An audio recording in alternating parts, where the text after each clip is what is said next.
안녕하십니까. 세종 이도의 눈물 저자 김허균입니다. 여러분 지난번 시간에 제가 저에 대해서 간략하게 소개했는데 조금 지루하시기도 하셨죠. 그렇지만 오늘은 좀 더 재미있게 좀 진행해 보도록 하겠습니다.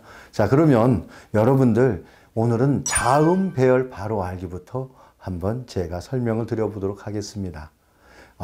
우리가 십간 십이지 익숙하진 않으시지만 자축인묘 진사오미 신유술에 이와 같은 얘기들을 하죠. 그리고 또 가불병정 무기경신 임계에서 십간을 이렇게 얘기하죠. 자, 이러한 내용들이 어디에서 나왔을까요? 실제로 여러분들 참고 화면을 한번 보시면 수성, 금성, 지구, 화성, 목성, 토성이 1년에 태양을 중심으로 세차운동을 합니다. 그 세차운동하는 시간이 사실은 이러한 십간과 12지에 정확히 관련된 내용입니다. 보시면 우선 목성을 보시면 12년에 태양을 한 바퀴 돈다고 되어 있죠. 그러면 어디하고 연관되어 있을까요? 12계절, 12계절과 그리고 12지지와 관계가 있겠죠. 12지지는 자축인묘, 진사오미, 신유술해입니다. 오래전에 공부하신 어르신들은 해자축, 인묘진, 사오미, 신유술 이와 같이 말씀도 하셨죠. 자, 그 다음에 가불병정 무기경신 임계는 우리가 하도 그림에서 보셨던 것처럼 수리에 1부터 10까지 표기가 되어 있는데 예를 들면 1, 3, 3, 8 이렇게 숫자가 붙어 있죠. 그 숫자가 붙어 있는 것 중에서 왜 숫자가 10까지 되어 있을까? 이렇게 궁금하신 점을 제가 간단하게 소개도 했었는데 과거에 로마 그리스 시대 이전에 달력에 있어서는 1년은 10달로 구분한 적도 있습니다. 그래서 1부터 10까지를 그렇게 기억을 하시면 됩니다.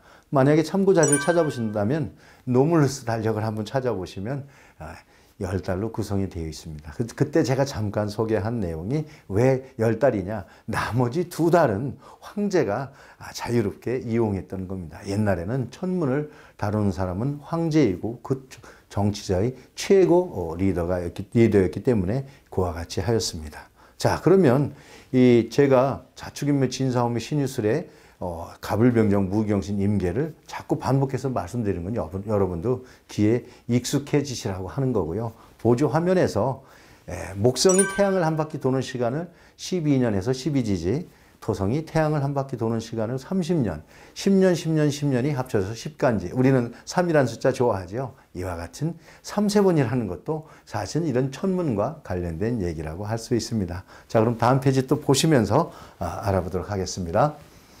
자, 제가 음양 오행도를 자꾸 반복해서 화면에 보여드리죠. 그 이유가 있습니다. 여러분들 익숙해질 때까지 자꾸 반복하다 보면 제 강의를 보시면서 자기도 모르게 내가 목화토금수 163827 54구 이거에 대해서 자꾸 반복을 하시게 됩니다. 그러면 자연스럽게 여러분께도 그것이 인식이 될 거라고 생각합니다. 먼저 16은 수자리요, 38은 목자리요, 27은 화자리요, 50은 토자리고 49는 금자리입니다.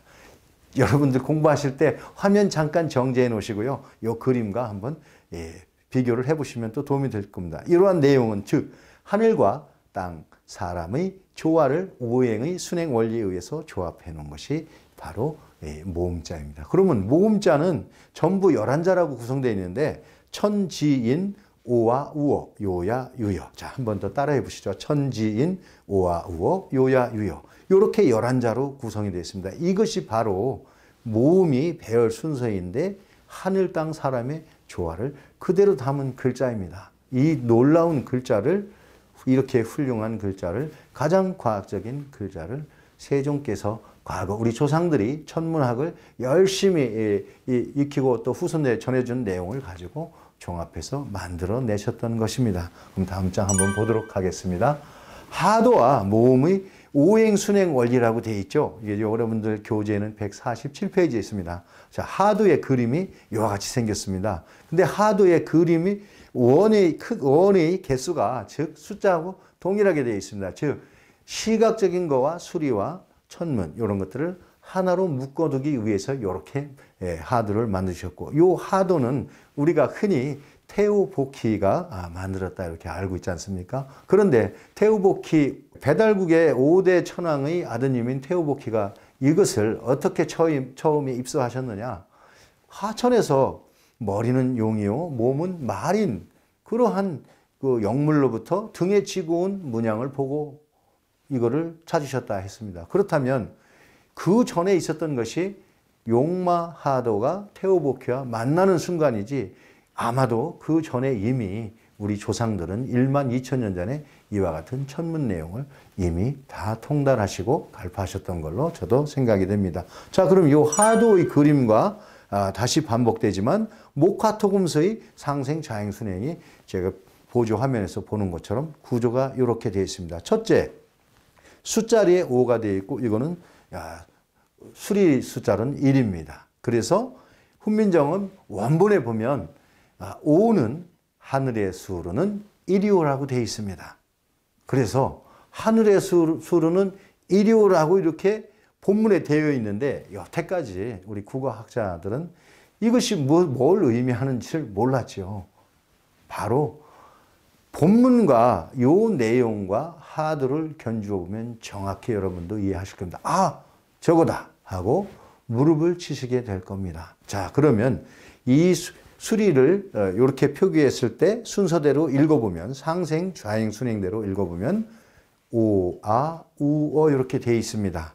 여러분 본문에 혹은 훈민정음의 원본의 순서를 한번 보십시오. 오, 아, 우어라고 되어 있습니다. 정확하죠? 저 한 글자도 여러분께 보태거나 빼서 여러분께 소개하는 게 아닙니다. 그대로 있는 사실 그대로 오, 아, 우어. 훈민정음 해례본 다시 한번 본문 보시면서 오, 아, 우어 맞으시죠? 147페이지 참고하시고 뒤에 한 번 더 이 부분을 강조해서 보실 때에는 잠깐 화면을 멈춰 놓으시고 요 순서를 확인하십시오. 그래서 정확히 맞으면 무릎을 한번 탁 치시고 다음 페이지로 넘어가시는 게 좋을 듯 합니다. 자, 그럼 모음이 오행 배치도가 어떻게 해서 이루어졌느냐 이거를 구체적으로 얘기한다면 아래아, 점, 이는 하늘은 아래아로 표현이 되었고 땅은 지로 표현됐고 이는 사람으로 표현되어 있습니다. 그런데 이 글자도 가만히 풀어보면 재미있는 사실이 있습니다. 하늘 천자는 사람이 큰 팔을 벌리고 대자로 있는데 그 위에 뭔가가 있습니다. 그래서 하늘 천자로 구성되었죠. 지에 땅지자는요. 옛 글자를 찾아보면 어떻게 되어 있냐면요. 매산자에 아래에 물숫자가 있고 그 밑에 흑토자가 있는 즉 산과 물과 흙이 합쳐진 글자가 땅지자입니다. 얼마나 지혜롭습니까? 이 땅지를 세종께서는 간단하게 옆으로 그어서 한 글자로 만드신 겁니다. 물론 세종께서도 그 전에 있던 글자를 참고하신 거죠. 그리고 사람은 하늘과 땅을 연결하는 모양입니다. 즉, 여러분들 그 무속인 할 때 무자를 한번 생각해 보시면 아마 바로 이해가 되실 겁니다. 하늘과 땅을 중간에 이어주는 사람이 무속인입니다. 즉 옛날에 제정일치 시대의 왕이었고 정치가였고 무속인 하늘을 통하는 사람이었습니다. 이와 같은 글자로 천지인이 기본 글자로 딱 배열이 되어 있는 것을 알 수가 있는 겁니다. 천지인의 정확한 뜻을 여러분들 한 번 더 생각을 해보시면서 또 다음 장을 보도록 하겠습니다. 자, 촛줄자, 천지인 다음으로 점을 하나 찍어서 만들어진 글자. 앞에서도 잠깐 설명했죠. 지금 또 설명 들어갑니다. 여러분, 이때는 머릿속에 완전히 넣어두셔야 됩니다. 자, 보세요. 동그라미가 하나인 자리에다가 점을 하나 찍으면 5가 됩니다. 그게 수로는 1이죠. 그 다음에 동그라미가 3개인 목자리에다가 가운데 점을 하나 찍어주면 아가 됩니다. 그리고 위쪽에 이 자리에 점이 2개 있는 것을 그 아래에 점을 하나 찍어서 연결하면 우자가 됩니다. 이와 같이 글씨가 하나하나가 정확히 일치합니다. 그리고 서쪽에는 4의 숫자에 점이 하나 들어가고 어자라고 표기하였습니다. 자, 본문에 49페이지부터 51페이지까지 정확히 이렇게 설명을 다 해놓으셨습니다. 그런데도 불구하고 왜 우리 학자들이 이거를 놓쳤을까요? 애석하게도 제가 잠깐 소개를 해드렸지만 간송 전영필 선생님께서 이 훈민정음 해례본을 1940년도에 당신 품에 안으시고 우여곡절 끝에 일제의 눈을 피해서 가지고 계시다가 해방 이후에 50년도에 46년도에 세상에 내놓으시긴 하였는데 누구 하나 관심을 잘 갖지 않았습니다. 그러다가 6.25 전쟁이 발발하고 그 훈민정음을 품에 안고 결정적으로 그 생명의 위협 속에서 끝까지 지켜냈고 그게 결국엔 세상에 나오게 되었습니다. 그러나 그때도 역시 마찬가지로 이미 국어학계가 굳어질 대로 굳어져 있습니다. 교수들, 경성제국대학에 교수들이 있었고 그 교수들은 자기 제자들에게 엉터리 학문을 가르쳤기 때문에 자기의 학설이 깨지는 순간 자기 위치가 위태로워지는 겁니다. 그러다 보니까 이것을 서울대학교 방종현 교수님이라든지 충남대 이종훈 교수님 이런 분들이 전부 숨기기에 바빴습니다. 그리고 저는 숨겼다라고 생각하기보다는 그분들이 한자에 발전을 못해서 혹시 이거를 놓쳤다라고 그냥 그렇게 좋게 생각하기로 하였습니다. 그러나 오늘부터는 절대로 여러분들 아야오요 이렇게 쓰시면 안 되고요. 천지인 오와 우어 가나다라 쓰시면 안 되고요. 기역 키읔 여린 기역 니은 티귿 티귿 이와 같은 순서로 쓰셔야 됩니다. 제가 앞에서 설명드렸지 천지 오행의 순행의 원리에 의해서 전부 과학적으로 만들어진 글자를 우리 스스로가 그 원리를 깨고 부숴서야 되겠습니까? 우리가 더 소중하게 지켜나가야 될 거라고 생각합니다. 그래서 초출자는 오, 아, 우, 어 기본 글자는 천지인으로 생성이 됐고 초출자는 오와 우어 결합이 되었죠. 다음은 제출자 점이 2개 들어가 있는 제출자에 대해서 한번 알아보도록 하겠습니다. 자, 점이 들어가 있는 제출자는 하도의 바깥쪽의 원 그림과 동일합니다. 먼저 숫자 7이 되어 있고 동그라미가 7개 되어 있는 쪽에다가 일직선으로 긋고 점 2개를 붙여놨을 때 바로 요자가 됩니다. 그리고 서쪽에 점 9개가 되어 있는 구성되어 있는 하도의 그림에 일직선으로 긋고 바깥쪽에 점 2개를 찍어 놓으면 야가 됩니다.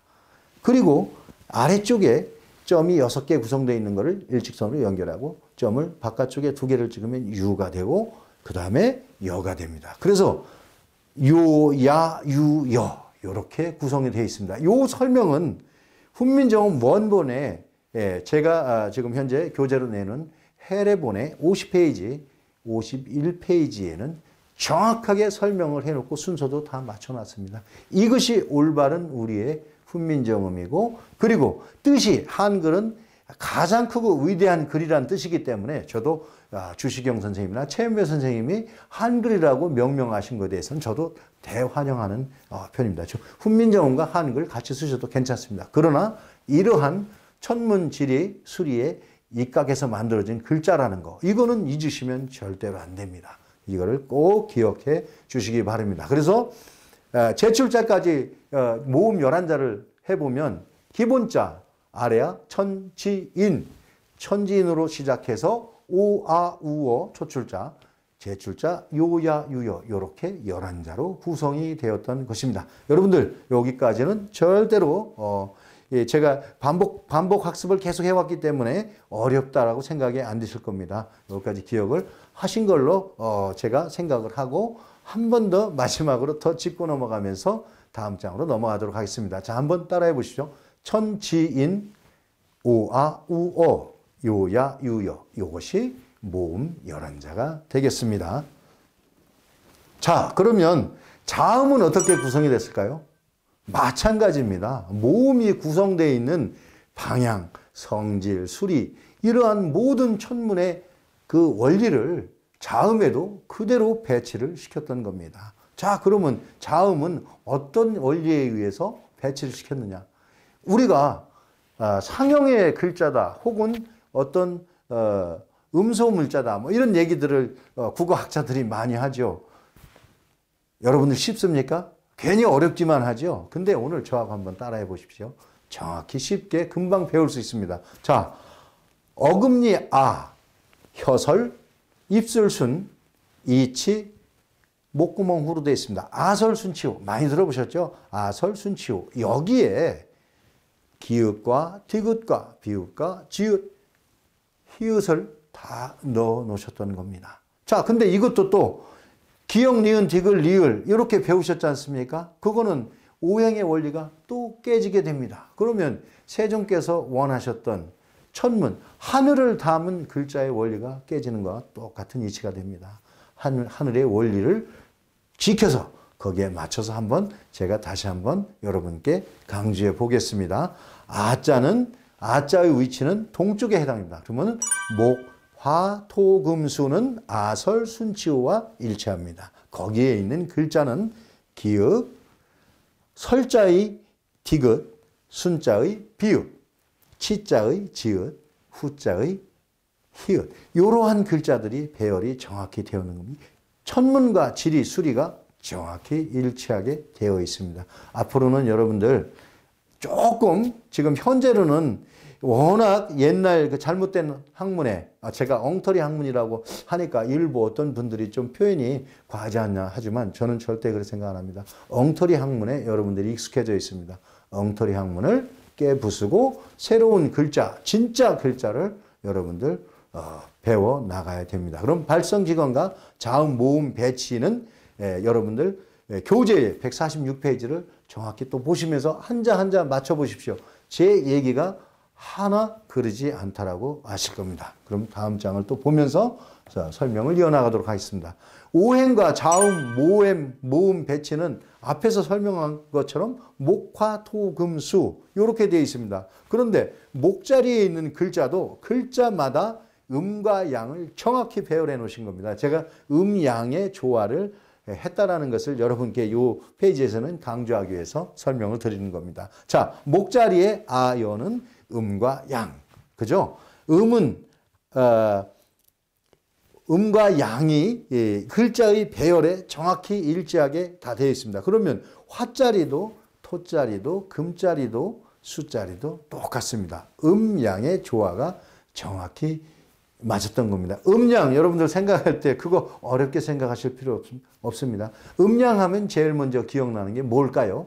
하늘과 땅이고요. 우리 사람으로 따지면 남성과 여성이고요. 손바닥으로 따지면 앞면과 뒷면입니다. 동전으로 따져도 앞면과 뒷면입니다. 즉 음과 양은 동시에 존재한다라고 하는 원리, 과학적인 원리가 바로 이 글자에도 그대로 적용이 되어 있습니다. 음과 양은 오늘날에 컴퓨터에서 1과 0이라고 생각하셔도 맞습니다. 컴퓨터의 모든 조합은 1과 0입니다. 그렇기 때문에 우리 훈민정음을 잘 공부한 사람들은 컴퓨터 키보드를 다루실 때 훨씬 더 영어나 다른 한자를 공부하셨던 것보다 빠르게 할 수 있을 겁니다. 실례로요. 키보드를 다루는 시간을 우리 학자들이 시간을 한번 측정을 해 보았습니다. 그랬더니 한자를 쓸 때는 우리 한글보다 속도가 100배가 느려집니다. 거꾸로 얘기하면 한자보다 우리 한글이 속도가 100배가 빠릅니다. 그리고 영어로 비교해 볼 때는 영어가 우리 한글보다 키보드 작성 순서가 30배가 느립니다. 거꾸로 30배가 우리 한글이 빠릅니다. 우리는 과학시대에서 이미 이러한 문자가 제대로 연결이 될 수 있도록 훌륭한 과학적인 문자를 갖고 있었던 겁니다. 이거를 종합하신 분이 바로 세종대왕이십니다. 그래서 그분의 안타까움을 제가 책 제목에 세종 이두의 눈물이라고 감히 그분의 존함을 갖다 넣었죠. 세종 이두의 눈물. 왜 눈물인지 좀 이제 이해가 되시죠? 목화토금수 우주과학의 원리가 전부 파괴되는 글자를 지금 우리 후손들이 쓰고 있으니 세종께서 당연히 눈물을 흘리실 수밖에 없습니다. 앞으로 여러분들과 오늘부터 공부를 열심히 하면 나중에 종금에는 세종대왕의 눈물을 우리가 닦아드릴 수가 있습니다. 그러면 다음 장을 한번 보도록 하겠습니다. 역시 방위와 자음, 모음 배치는 여러분들 교재 146페이지에 보시면 동남, 중서, 북으로 연결되는 위치에 정확히 배열을 하셨으면 알 수 있을 겁니다. 요거는 제가 설명을 안 드려도 여러분들이 비교를 해보시면 알 수 있겠습니다. 다음 장으로 한번 또 넘어가도록 하겠습니다. 오음과 자음, 모음 배치가 그러면 어떻게 됐느냐?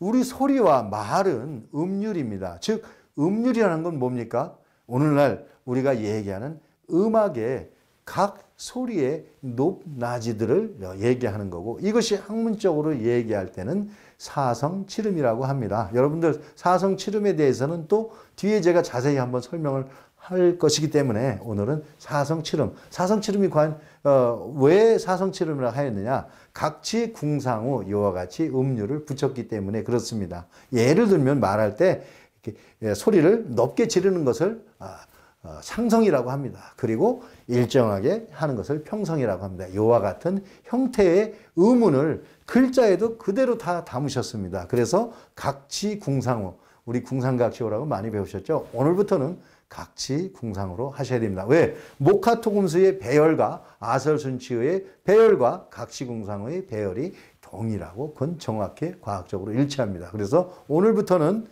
궁상각시호 아닙니다. 각치궁상으로 여러분들 기억해 주시기 바랍니다. 각치궁상우 따라 하시고 다음 페이지로 넘어가 보도록 하겠습니다. 자, 그러면 이러한 오행과 천문의 하도라는 그림이 과연 우리 일상생활에서 가장 비교하기 좋은 게 어떤 게 있을까요? 자, 오늘 밤 여러분들 하늘을 한번 올려다보는 여유를 가져보십시오. 지금 현재 음력으로 이제 11월 달 가까워지죠? 그러면 오행과 천문수리의 관계에서 10일이라는 글자는 없다고 했지 않습니까? 왜 그랬다고 제가 설명도 했죠. 옛날에는 10월 달까지 나눴습니다. 그러면 10월 달에 음력 10월 달에 밤하늘의 별자리를 제가 비교해서 설명을 해드려 보겠습니다. 5월 달과 10월 달, 즉 토자리의 5월 달과 10월 달에는 황운무렵 때 중천에서 토성이 보인다는 얘기입니다. 이거 한번 실험해 보십시오. 그리고 1월 달과 6월 달에는 수성이 황운무렵 때 북쪽에서 보인다는 뜻입니다. 그리고 목성은 3월 달과 8월 달에 동쪽 하늘에서 황운무렵 때 보인다는 뜻이고요. 화성은 2월 달과 7월 달에 남쪽 하늘에서 보인다는 이게 천문 관측의 이치가 그대로 들어갑니다. 천문과 수리의 이치는 훈민정음에 정확히 일치합니다. 본문과 한번 비교해 보시면 더 재미있으실 겁니다. 147쪽에 보시면 16, 38, 27, 50, 49가 왜 저런 수리가 들어갔는가? 바로 천문 기록이기 때문입니다. 이것만 요 단원에서는 알고 가시고요. 다음에는 또 매일, 매달, 그리고 매년 이런 또 천문 관측 자료가 천문 관측 내용이 어떻게 글자와 배합이 되어 있는지 또 설명을 해드리도록 하겠습니다. 오늘은 숫자로 16에는 수성이, 38에는 목성이, 27에는 화성이, 50에는 토성이, 49에는 금성이 황운무렵 때 그 방향에서 보인다라는 것만 한번 확인해 보시고요. 오늘 밤 당장 보실 거는요. 50, 즉 토성이 황운무렵의 중천에서 보이는 것만 꼭 확인해 보시고 요 또 책을 더 한 번 더 보시면 좋겠습니다. 자, 그럼 다음 페이지 한번 보겠습니다. 자, 지금까지는 제자의 원리가 어떻게 되었다라는 것을 제가 급하게 달려온 듯 하나 여러분께 반복적으로 설명을 드렸기 때문에 여러분들도 분명히 목화토금수, 천지인 목화토금수에 정확히 일치하게 천문과 일치하게 됐다는 것을 인식을 하셨을 겁니다. 자, 그러면 이렇게 된 내용을 세종께서 여러분들께 한자 한자 정확히 설명해 놓으셨습니다. 누구를 시켜서요? 정인지와 천문학자 이순지, 김담, 김빈, 그리고 집현전의 학자들 작업을 다 끝내놓으시고 실제로 작업을 다 끝내놓으시고 마무리 짓는 거를 유자들에게 시키셨던 거죠. 이 글자의 원리는 제가 처음에도 조금 소개했지만 천축국에서의 범어의 문자 원리와 동일하게 됐던 것입니다. 즉 범어는 우리말에서 시작된 거였고 또 우리 역사에서 처음으로 말과 문자가 세 개 말과 문자의 근본이 되었다라는 거, 이것도 나중에는 제가 자세히 설명드릴 겁니다. 여러분, 자부심을 가지십시오. 우리 말과 글이 세계 모든 언어의 모국어입니다. 그거 잊지 마십시오. 제가 또 마음이 좀 급해서 좀 몇 가지만 제가 그러면 설명을 드리고 넘어가겠습니다. 여러분, 제가 음양 계속 강조했죠. 음이 뭡니까? 한자로 그늘음이죠. 양이 뭡니까? 한자로 따뜻할 양자, 햇빛을 의미하는 거죠. 즉, 천문으로 따지면 달과 태양을 의미하는 겁니다. 자, 근데 음을 범어로 설명하면 뭐냐? 음은 아드케라입니다. 아드케라.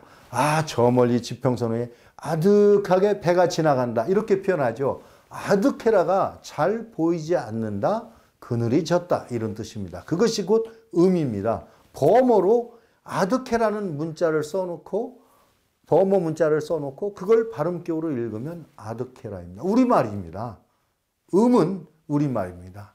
아드케라, 그것이 한자로 표기할 때 그늘 음자로 표현이 된 거고, 양은 밝다라는 것을 의미합니다.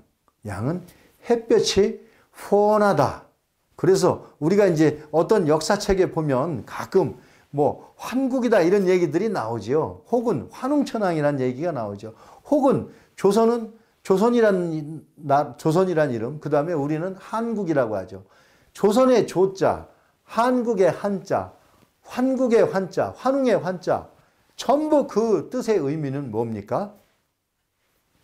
환하다, 훤하다, 밝음을 의미하는 겁니다. 우리는 태양을 숭배했던 민족이었기 때문에 훤하다라는 것이 항상 나라 이름이나 어떤 대명사에서도 제일 앞줄에 섰던 것입니다. 자, 그래서 제가 범어하고 비교를 간단하게 했는데 조금 더 쉽게 알아들을 수 있는 걸로 하늘을 그러면 옛날에 우리 조상들은 뭐라고 했을까? 하늘은 우리 조상들이 옛날에 밝아 그랬습니다. 범어로 써놓고 발음격으로 써놓으면 하늘은 밝아입니다. 지금 용어하고 다름이 없죠. 하늘은 밝다 뜻입니다. 그러면 땅은 뭐라고 했을까요? 땅은 범어로 쓰여놓고 발음으로 하기를 푸르티비라고 했습니다. 우리가 지구는 푸르다 했지 않습니까? 우리 조상들 어떻게 아셨을까요? 푸르다가 푸르티비이고 그것이 곧 땅이라는 의미입니다. 그리고 우리 애기들이 조잘조잘 놀고 하는 모습들이 꼬마 아이들이 논다 이렇게 표현하지 않습니까? 여기에서 아이를 한자로는 아이 동자를 쓰고 아이를 우리는 꼬마라 했습니다.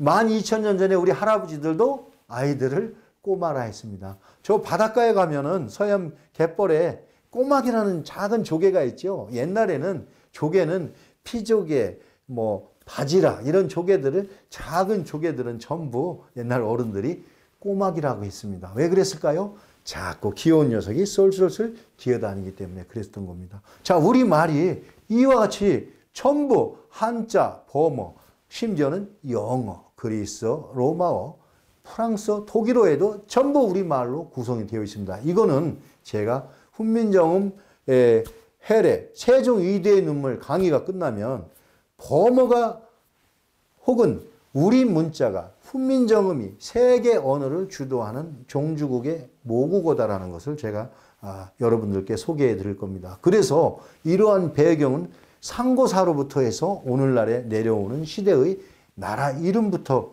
전부 다 제가 조목조목 밝혀 드릴 겁니다. 환국은 환한 나라, 한국은 환한 나라, 조선은 환한 나라, 태양의 나라라는 것을 제가 분명하게 여러분들께 소개를 다 하도록 하겠습니다. 사설이 좀 길었죠. 자, 그래서 본문을 이제 설명해 보겠습니다. 자, 훈민정음 서문 본문에 뭐라고 되어 있을까요? 훈민정음 이렇게 되어 있고요. 그리고 국지, 어음, 이호, 중국 이렇게 되어 있죠. 여러분들 많이 여기까지 보셨죠. 훈민정음, 즉 백성을 가르치는 바른 소리입니다. 자, 이것을 신제자 28자라고 본문에 표현을 했습니다.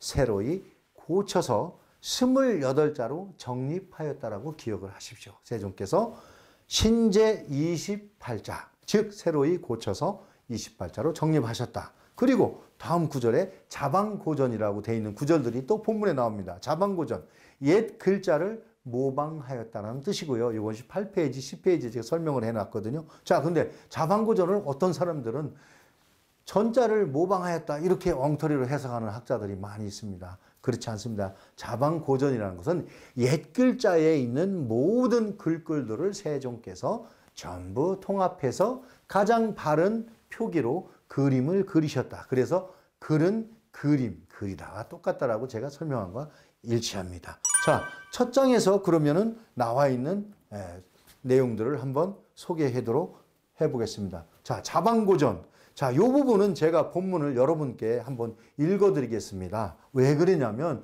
여러분들 이거 처음 접하는 내용일 겁니다. 자, 우리 문자의 집대성어로 탄생한 훈민정음. 제가 본문에다가 이 내용을 넣어놨습니다. 자, 역사적 자료와 그 사료, 그 사실들을 조선왕조실록에서 찾아볼 때 첫째, 훈민정음은 정인지의 서문에서 자방고전이라 했지요. 그리고 둘째는 자, 채말리가 상소를 하는데 어찌 감히 중국이란 대국을 두고 새로운 글자를 만들어서 나라를 위태롭게 하겠습니까? 라고 할 때 세종과의 대화 내용인데 채말리가 뭐라 했냐면 제가 채말리가 한번 대보겠습니다. 왕께서는 어찌하여 언문은 모두 옛 글자를 모방하였다라고 말씀하시었지만 이렇게 채말리가 얘기하셨습니다. 그러니까 세종이 내가 훈민정음을 새로이 만들어서 대국에 대항하고자 함이 아니다. 옛날 우리 조상들이 쓰던 글자들을 내가 다시 조합을 해서 우리 백성들이 편하고 쉽게 쓸 수 있도록 하기 위함이다. 어찌 네가 그렇게 얘기를 할 수 있느냐? 너는 우문 원리에 대해서 아느냐? 이렇게 세종께서 말씀하셨습니다. 세종께서는 이미 우문 원리에 전부 통달하셨고요. 집현전 부재하겠던 채말리보다도 학식이 더 높으셨던 것이 이 대화 속에서도 나옵니다. 그러면서 여기에서 채말리가 저는 사실 국어학자들이 채말리에 대해서 나쁜 얘기들 많이 하죠. 아닙니다. 채말리가 세종께 이렇게 대들지 않았더라면 옛날 문자를 조합해서 집대성했다라는 것을 밝힐 수가 없었을 겁니다. 채말리가 대왕께서는 옛 글자를 언문은 옛 글자를 조합하여 만들었다고 하시었으나 즉 세종께서 채말리한테 이 훈민정음은 옛 글자를 모아서 내가 너희들께 보여주는 거다라고 얘기한 것과 동일하다는 내용입니다. 자, 그리고 이덕무와 고전을 연구하면서 우리 고전을 본따서 만들었다라고 이덕무의 문집에도 나와 있고요. 성현은 용제총화에서 범자에서 기인했다라고 얘기를 했습니다. 물론 이 얘기가 아주 틀린 얘기는 아닙니다. 왜? 모든 우문원리는 제가 처음에도 소개했듯이 범자의 의문원리가 중국어 혹은 몽골어 우리 훈민정음 전부 다 범자를 기본으로 해서 했습니다. 왜? 의문원리를 범자로 했습니다. 그런데 제가 전 강의에서도 말씀드렸듯이 범자는 우리말에서 왔습니다. 우리말을 글자로 표현한 것이 범자였습니다. 즉 모든 언어의 기본은 우리말부터 했다는 내용이라고 생각하실 수 있습니다. 자, 그리고 성호 이육은 몽골 문자에서 원화했다. 이것도 뭐 일리가 있는 얘기고요. 이계 홍양호는 천문 28수록서를 얘기했고요. 그 다음에 한결 김윤경은 동광잡지에서 선대문자 9가지를 얘기했는데 이때 9가지의 글자는 광문, 선지비사, 고구려 문자, 백제, 발해 문자 이와 같은 식으로 9개의 원리에 왔다라고 했습니다. 그런데 여기에서 또 아주 재미난 얘기가 있습니다. 발해국이 해동성국으로 정말 우리 동방의 동이족의 기치를 높이고 정말 해동성국으로 발전하는 과정에서 저 당나라의 당시 당나라는 당현종이 당을 이끌던 시대였습니다. 발해의 왕이 칙서를 보냈는데 발해 문자로 보냈답니다. 자, 이것이 역사적 사료에 그대로 나와 있습니다. 어디에 나와 있겠습니까? 당나라의 현종시대의 실록에 그대로 나와 있습니다. 그때 발해 문자가 왔는데 당의 현종이 칙서를 받아보고는 알 수가 없습니다. 발해 문자로 썼기 때문에.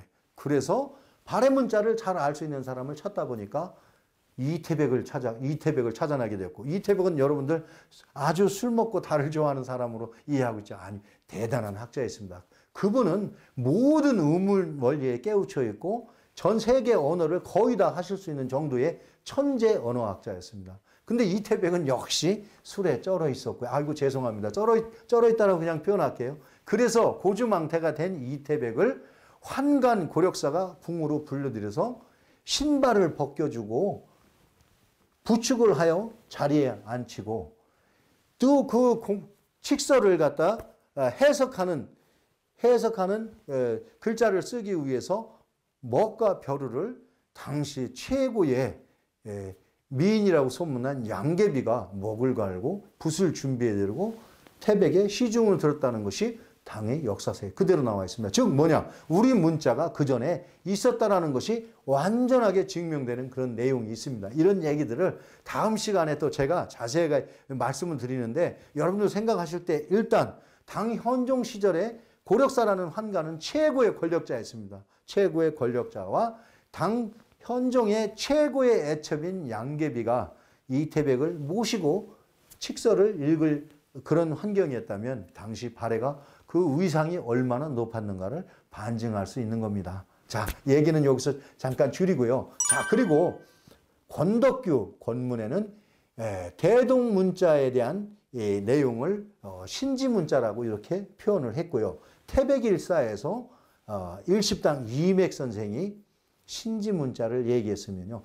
신지문자는 오늘날 외국으로 건너가서 일본에서는 신대문자로 글자 자체를 놓고 제사를 지낼 정도입니다.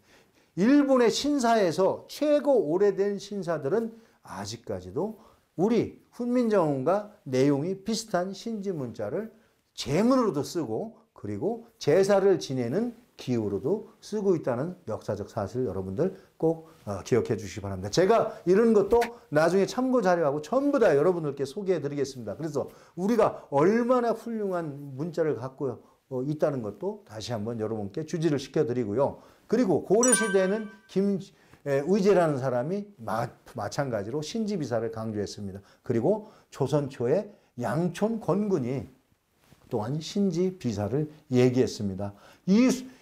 이렇게 강조한 사람들이 신채호, 권덕규, 김윤경, 그 다음에 평양의 벽수규 다리에 신지비사의 글자가 남아있고요. 그리고 선조의 손자였던 낭성군인 태우복희가 태초에 글자를 만들었다는 얘기들도 하게 되었고요. 이 놀라운 이런 사실들이 역사적인 사료에 그대로 남아있음에도 불구하고 우리 학자들이 이러한 것들을 전부 무시하였습니다. 훈민정음은 세종께서 창제하셨다고 해서 꼭 세종의 의상이 올라가는 것만은 아닙니다. 중창하셨든 어떻게 하셨든 간에 저는 중창이라고 정확히 말씀드립니다. 옛날 우리 조상들이 하늘을 보고 지리를 보고 수리를 보고 모든 것을 조합한 것을 정말 최대한 조합하고 조합해서 최고의 문자로 만드신 게 세종대왕이시기 때문에 저는 종교가 있다면 세종대왕이 저의 아마 첫 번째 종교가 될 겁니다. 그래서 제가 이 해례본을 다 집필해 놓고 벌떡 일어나서 우리 선생님께 전화기를 머리 위에다 대고 세종대왕 만세라고 제가 세종대왕 만세 이렇게 세 번을 소리 높여서 그 기쁨을 같이 나눴던 그런 적도 있습니다. 자, 여러분 지금까지 제가 이러한 내용들을 간략하게 소개했지만 앞으로는 이런 것들을 세부적으로 제가 사료와 자료들을 여러분들께 증명해 보이면서 소개를 해드릴 겁니다. 제가 드린 말씀 한자 한 구절이 틀리다면 저는 여러분들께 정말 대역 죄인이 될 겁니다. 그러나 저는 자신합니다. 여러분께 제가 드리는 이 학문은 반드시 우리 국가와 민족이 바로 알고 바로 써야 될 그러한 내용들이 집약입니다. 우리 국어교육 처음부터 저 밑바닥부터 다시 해야 됩니다. 그러나 저는 아주 혁명적인 방법을 사용하자고 하진 않겠습니다. 우선 자음 모음을 우주 원리의 순서에 입각해서 자음 모음을 큰 제목만이라도 고쳐 쓰는 것을 하자고 여러분께 제의를 하고 싶습니다. 그리고 학계에도 제가 제의를 드립니다. 목화토금수 이 우주 순행 원리만 지켜주시면 차차로 여러분께서 또 연구하셔서 이 내용들을 우리 국어 학문의 정통 학론으로서 여러분들이 또 연구해서 밝혀주시기를 저는 고대하고 있습니다.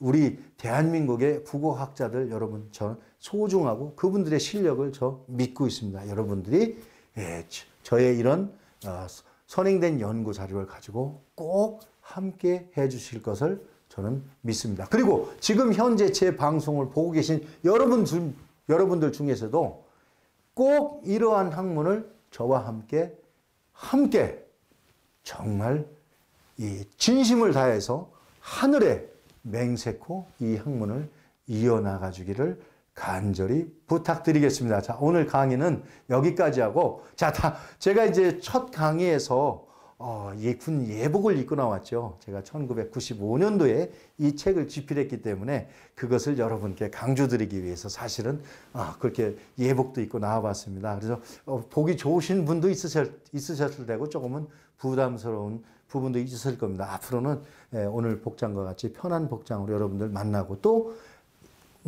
표현, 여러분들께 전달되는 이런 모든 강의 내용도 가능하면 편하게 다가갈 수 있도록 노력하도록 하겠습니다. 자, 오늘 여기까지 경청해 주셔서 감사드립니다. 지금까지 세종 이도의 눈물 저자 김허균이었습니다. 감사합니다. 다음 시간에 뵙겠습니다.